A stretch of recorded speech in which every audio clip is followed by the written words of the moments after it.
আসসালামু আলাইকুম রহমতুল্লাহি ওয়া সম্মানিত দর্শক, বাংলাদেশের রাজনীতিতে আওয়ামী লীগের যে অপরিহার্যতা, এটা কোনো অবস্থাতেই মাইনাস করা যাচ্ছে না। আর রাজনীতির যে আলোচনা, নেতৃত্বের যে আলোচনা, সেই আলোচনায় শেখ হাসিনাকেও মাইনাস করা যাচ্ছে না। ফলে ঘুরে ফিরে যত রাজনীতির আলোচনাই হচ্ছে, সেই আলোচনাতে আওয়ামী লীগ ভার্সেস বিএনপি আসছে, বিএনপি ভার্সেস আওয়ামী লীগ আসছে, কিন্তু আওয়ামী লীগ ভার্সেস জামাত, জামাত ভার্সেস এনসিপি, এই জিনিসগুলো আসছে না। ফলে কি হলো, বিএনপি, এনসিপি, জামাত, এদের সবাইকে মানুষজন মনে করছে যে এরা হলো মুদ্রার এপিঠ, কিংবা নদীর এক তীর। এক তীরের যেমন বসতি রয়েছে, পাড়া প্রতিবেশী রয়েছে, কিংবা একই পরিবারে ভাই ব্রাদার রয়েছে, যে কোনো কারণে একটু ভিন্ন হয়ে আছে, ঠিক ওই রকম এখন বাংলাদেশে যে সকল রাজনৈতিক দল রয়েছে, মোরালেস তাদের সবার মধ্যে একটা হৃদয় মাছের সম্পর্ক রয়েছে এবং তারা একে অপরের জড়োয়া ভাই। আর সীমান্তের ওপারে বলেন, জেলখানাতে বলেন, পদ্মা নদীর ওপারে বলেন, পর্দার আড়ালে বলেন, যে রাজনৈতিক শক্তিটি, সেই রাজনৈতিক শক্তিটি হলো আওয়ামী লীগ এবং তার সঙ্গে তার সহযোগী সংগঠন, এবং একই সঙ্গে তার যে সকল রাজনৈতিক মিত্র ছিল, জাসদ, ওয়ার্কার্স পার্টি, জাতীয় পার্টি, এরপর হেফাজতের একটা বিরাট অংশ, অন্যান্য যে রাজনৈতিক দলগুলো আছে, আওয়ামীপন্থী, আওয়ামী লীগ জমানাতে যারা আমি এবং মামুদের সরকার, যারা গৃহপালিত বিরোধী দল, হোয়াট এভার মেবি, যে কথাই বলেন না কেন, ওটা আর একটা ব্লকের মধ্যে রয়ে গেছে। ফলে কি হলো, যেমন আপনি একটা ঘরের মধ্যে আছেন, চারিদিকে আবদ্ধ, কিন্তু ঘরের অপর প্রান্তে আপনি জানেন যে সাপ আছে, ব্যাঙ আছে, বেজি আছে, বাঘ আছে, ভাল্লুক আছে, ভূত আছে, জিন আছে, প্রেত আছে, কিন্তু আপনি কোনো ব্যারিয়ার তৈরি করতে পারছেন না। ফলে আপনি যেখানেই থাকেন না কেন, প্রতি মুহূর্তে মনে হবে এই এলো বুঝি, এই ধরলি বুঝি, কাজেই সেই আক্রমণ থেকে বাঁচার জন্য আপনি অনেক কিছু করবেন। একইভাবে বাংলাদেশের রাজনীতিতে আওয়ামী লীগের অবর্তমানে, মানে আওয়ামী লীগ থাকলে আওয়ামী লীগ সম্পর্কে যে ভয় থাকতো, ভীতি থাকতো, তার চেয়ে শত শত গুণ বেশি ভয়, আতঙ্ক, অনিশ্চয়তা তৈরি হয়েছে পর্দার আড়ালে থাকা আওয়ামী লীগকে নিয়ে। এর ফলে কি হলো, সকল রাজনীতির আলোচনায় আওয়ামী লীগ কি আছে রাজনীতিতে? একদল বলছে আছে, আরেক দল বলছে নেই। আওয়ামী লীগ কি টিকে থাকবে? একদল বলছে টিকে থাকবে, আরেক দল বললো যে টিকে থাকার কি আছে, আওয়ামী লীগ তো আছেই, ৬ কোটি মানুষ আওয়ামী লীগ করে, এখানে টিকে থাকার কি আছে। আরেক দল নানা রকম তথ্য উপাত্ত হাজির করছে, না না না, এটা সম্ভবই নয়। ইতিহাসে যে সমস্ত রাজনৈতিক দল গণ অভ্যুত্থানে পরাজিত হয়েছে, তারা মানবজাতির ইতিহাসে কোনো দিন ফিরে আসে নাই। তো এই সমস্ত যে সমস্ত লোকজন ইতিহাসের কথা বলেন, কিছু কিছু হলে ইতিহাসে এটা হয়নি, এটা হয়নি, সারা দুনিয়ার এরকম নজির নাই, তাদেরকে যদি বলা হয় বাংলাদেশের কুড়িগ্রাম জেলার ইতিহাস বলেন, নীলফামারীর ইতিহাস বলেন, তারা বলতে পারবে না, কিন্তু দুনিয়ার ইতিহাস তারা জানেন। তাদেরকে যদি বলা হয় সারা দুনিয়ার ইতিহাস তারা জানে, কিন্তু বাংলাদেশে যদি বলা হয় 1935 সনের ভারত শাসন আইন সম্পর্কে একটু বলেন তো, আপনারা যদি বলেন যে মার্লে মিশন সম্পর্কে কিছু বলেন তো, ক্রিপস মিশন সম্পর্কে কিছু বলেন তো, কিচ্ছু বলতে পারবে না, কিছু বলতেই পারবে না। এক লোক দেখা গেল যে এই আমি মাঝে মধ্যে বিভিন্ন কোরআনের আয়াত বলি, তো সংগতির কারণ হলো কি, যে উচ্চারণ, আরবি উচ্চারণ যেটা আছে আমাদের দেশে, যে আরবি উচ্চারণ হয় মেইনলি হলো কয়েকটি আরবি শব্দ আছে, যেমন বাংলাতে আমরা চাঁদ বলি, চাঁদ, বা দীর্ঘই, রস্বরী দীর্ঘরি।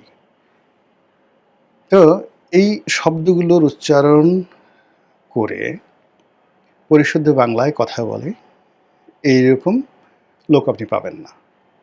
আচ্ছা, কিন্তু এই বাংলা ব্যাকরণটা যদি আপনি জার্মানির কোনো লোককে বলেন বা আমেরিকার কোনো লোককে বলেন, সে কিন্তু পরিশুদ্ধভাবে, তাকে যদি আপনি একবার শিখিয়ে দেন চাঁদ, সে জানো যেন যেন আজকে আকাশে চাঁদ উঠেছে, চাঁদ উঠেছে, এইভাবে বলে আপনি হাসতে হাসতে মরে যাবেন। কিন্তু আমরা বাঙালিরা কখনোই কিন্তু এই ভাষায় কথা বলি না। এখন সেই যে হযরত শাহজালাল রহমতুল্লাহ আলাইহির সঙ্গে আমাদের দেশে আরব দেশের লোকেরা এসছে। ওই সময় আমাদের দেশের লোকদেরকে যে শিক্ষা দেওয়া হয়েছে, এইভাবে আইন উচ্চারণ করতে হবে, গাইন উচ্চারণ করতে হবে, আলিফ, ছোট আলিফ, বড় আলিফ, এই জিনিসগুলো করতে হবে। এখানে টান দিতে হবে। ওটাই উস্তাদদের মাধ্যমে বংশ পরম্পরায় ছিনা থেকে ছিনা চলে আসছে। এবং এই লাইনে যারা শিক্ষা গ্রহণ করছে তারা এই আরবি শিক্ষাটাকে মনে করে যে আল্লাহ স্বয়ং তাদেরকে শিখিয়েছে, এখানে নির্ভুল। পৃথিবীতে একমাত্র আরবিই হলো শ্রেষ্ঠতম ভাষা। আল্লাহর পক্ষ থেকে অন্য কোনো ভাষা নেই। কিয়ামতে আরবি ছাড়া আল্লাহ আরবিতে কথা বলবেন এবং দুনিয়ার সব মানুষ আরবিতে কথা বলবে। এই ধরনের কথাবার্তা সবাই প্রচার করেন। তো তাদের সামনে আপনি যদি কোনো কারণে যেইখানে হায়ের উচ্চারণ আলহামদুলিল্লাহ, এই যে হা, এইভাবে যদি নর্মালি বলেন আলহামদুলিল্লাহ, বলা হয় নাই। জান্নাতে যাইতে পারবা না, তুমি একমাত্র হায়ের উচ্চারণ করতে পারো না, আইনের উচ্চারণ করতে পারো না। তো এরকম কয়েকজন লোকজন আসলো, আমি তাদেরকে জিজ্ঞেস করলাম, আচ্ছা বাবা তোমরা তো বলো তো, এই যে তোমরা এইগুলো নিয়ে বাড়াবাড়ি করছো, 1400 বছর আগে মোহাম্মদ রসুল্লাহ সাল্লাহ আলাইহি যখন এলেন 570 খ্রিস্টাব্দে আরব দেশে আরবি হরফ বা বর্ণমালা কয়টা ছিল বলো তো এখন? সঙ্গে সঙ্গে মুখ হয়ে গেল। আমি বললাম যে এই যে তোমরা যে কথাগুলো বললো, আজকে যে কোরআন শরীফটা লেখা হচ্ছে, এটা কত খ্রিস্টাব্দে এই প্রথম এই বর্তমান যে ফরম্যাটটা আছে এই ফরম্যাটটা ছিল, বা এই ফরম্যাটটা মানে তৈরি হয়েছে, বলতে পারবে না। এরকম অনেক কিছু আছে আমাদের দেশে, যেমন আওয়ামী লীগ ফিরে আসবে না, ওটা আসবে না, ওটা আসবে না, রাজ্যের দুনিয়ার ইতিহাস সব নিয়ে আসলো। কিন্তু যে ইতিহাসটা তাদের জানা দরকার, যে বিষয়টি তাদের জানা দরকার, যে একটা মানুষের রাজনীতির যে বোধ, বুদ্ধি কেন এবং কিভাবে আসে, কেন একটা মানুষ আওয়ামী লীগ করে, কেন একটা মানুষ জামাত করে, কেন একটা মানুষ এনসিপি করে, এই যে ডিফারেন্ট যে তার চিন্তা, ফিলসফি, এটা মানুষের হৃদয়, মন, মস্তিষ্ক থেকে কেন এবং কিভাবে আসে, এই জিনিসটা আমি আজ পর্যন্ত কারোর সাথে আলাপ করে, যাদের সাথে আলাপ করছি, কেউ বলতেই পারে না। জানি এই ধরনের একটা প্রশ্ন যে আপনি আওয়ামী লীগ কেন করেন, বলেন আওয়ামী লীগ যখন করেন তখন আপনার মস্তিষ্কের মধ্যে কি ধরনের, যাকে বলা হয় রসায়ন হয়, তারপর বিএনপির কথা শুনলে আপনার মস্তিষ্কের মধ্যে কী ধরনের রস পড়ে, চোখের কী সমস্যা হয়, পর্দা কীভাবে নাচে, এই কথা বললে চিন্তা করে যে এটা বেকুব, এই ধরনের একটা প্রশ্ন হলো। বিএনপির কথা শুনলে আওয়ামী লীগের লোকজনের রাগ হবে, আওয়ামী লীগের কথা শুনলে বিএনপির লোকজনের রাগ হবে, এটা তো স্বাভাবিক।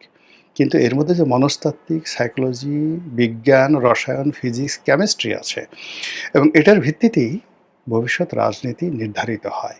এই বিষয়গুলো নিয়ে আমাদের যারা রাজনীতির ময়দানে বক্তব্য দেই, আমরা প্রায় সবাই এই বিষয়গুলো জানি না। না জানার কারণে এই কোনোদিন আওয়ামী লীগের লোকজন বলতো তারেক রহমান মরে গেলেও বাংলাদেশে আসতে পারবে না, বিএনপি শেষ, কিয়ামত পর্যন্ত আসতে পারবে না। এখন বিএনপি, তারেক রহমান কেন ক্ষমতায় বলেন? আওয়ামী লীগ কোথায়? যে কারণে তারেক রহমান ক্ষমতায়, একই কারণে ভবিষ্যতে শেখ হাসিনা ক্ষমতায় আসবে, এবং একই কারণে ভবিষ্যতে জয়, পুতুল, ববি এরাও ফিরে আসবে। এবং এই যে ধারাবাহিকতা, সেই ধারাবাহিকতার কারণে আপনি চিন্তা করেন কত হাজার বছর আগে মুসা নবীর জমানাতে যে ফেরাউন নীল নদের মধ্যে ডুবে মরেছে, সেই লাশ, কঙ্কালটি ফ্রান্স আনবে মিশর থেকে পরীক্ষা করার জন্য, জাস্ট একটা ল্যাবরেটরি টেস্ট। কিন্তু মিশর বলছে যে নো, তোমরা আমাদের দেশের রাজাকে নিচ্ছ, ইতিহাসের সবচেয়ে সেরা রাজাকে নিচ্ছ, ফেরাউন রামসিস দ্য গ্রেট। কাজেই তাকে অভ্যর্থনা জানাতে হলে তোমাদের এয়ারপোর্টে এসে তোমাদের প্রেসিডেন্ট ফ্রাঁসোয়া মিতেরা, ফ্রান্সের প্রেসিডেন্ট, তাকে রিসিভ করতে হবে। রাজুকেও স্যালুট দিয়ে, রয়্যাল গার্ড দিয়ে তাকে গ্রহণ করতে হবে, এবং তাকে আবার সেই রয়্যাল গার্ড দিয়ে মিশরে পাঠাতে হবে। এটা যদি রাজি হও তাহলে মিশর পাঠাবে, আদারওয়াইজ পাঠাবে না। ফ্রান্স রাজি হয়েছে এবং সেই ঘটনা ঘটেছে, এবং আমি নিজে সেই দৃশ্য, ভিডিও ফুটেজ দেখার সৌভাগ্য আমার হয়েছিল। এই কাজ মিশর কেন করলো? একটা কঙ্কালের সাথেও তার রাজকীয় ব্যবহার করতে হবে। এই যে আনুগত্য, আমরা বাংলাদেশে বসে মানে ফেরাউনকে এত গালাগালি করি। আমি যখন প্রথম মিশরে গেলাম ওদের স্টেট গেস্ট হিসাবে, এয়ারপোর্টে আমাকে যে রিসিভ করতে এলো, আমি তাকে সবাইকে জিজ্ঞেস করলাম যে তোমাদের মহাকালের ইতিহাসে তোমরা সবচেয়ে ফাদার অফ নেশন বলো বা যাকে সবচেয়ে বড় রাজা মনে করো, সম্রাট মনে করো, হু ইজ হি? কে সে? সে বলল রামসিস দ্য গ্রেট। ফেরাউন রামসিস দ্য গ্রেট। একটু বুঝেন যে আমরা যে গালাগালি করি ওরা তাকে জাতির পিতা হিসেবে মান্য করে। তো অথচ সেই মিশরে যে তেলাওয়াতের যে প্রথা, আজকে যে আমরা আধুনিক তেলাওয়াত করি, এটা মিশরে শুরু হয়েছিল। সেই তেলাওয়াত, ফেরাউনের দেশে সেই তেলাওয়াত নিয়ে আমরা এই দুনিয়াতে কাণ্ডকারখানা করে ফেলি। এখানে হাত কেন বাঁধলাম না, এখানে টান কেন দিলাম না, এখানে গুজু কেন হলাম না।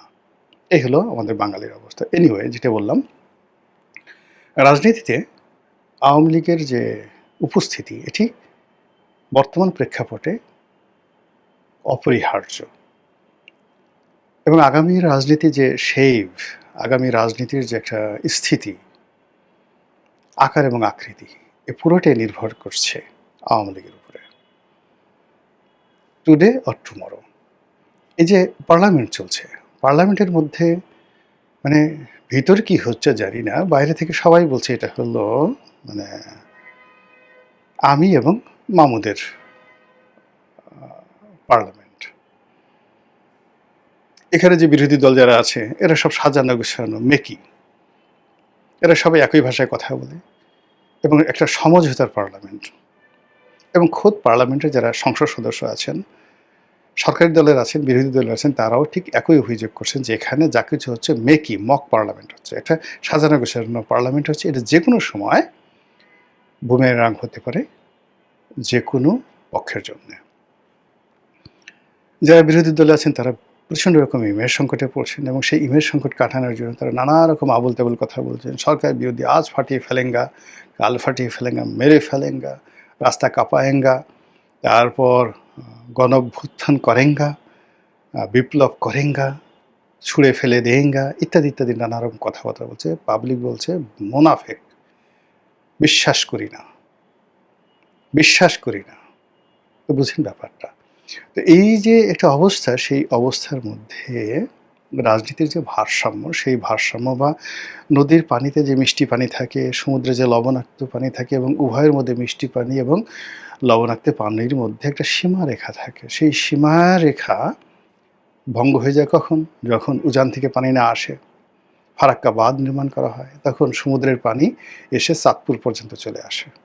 বঙ্গোপসাগরের পানি চাঁদপুর পর্যন্ত চলে এসে সমস্ত নদীর উপকূলের ভূমিকে তারা লবণাক্ত করে ফেলে। ফসল, ফল ফলাদি সব নষ্ট হয়ে যায়, জীববৈচিত্র্য নষ্ট হয়ে যায় এবং যাচ্ছে।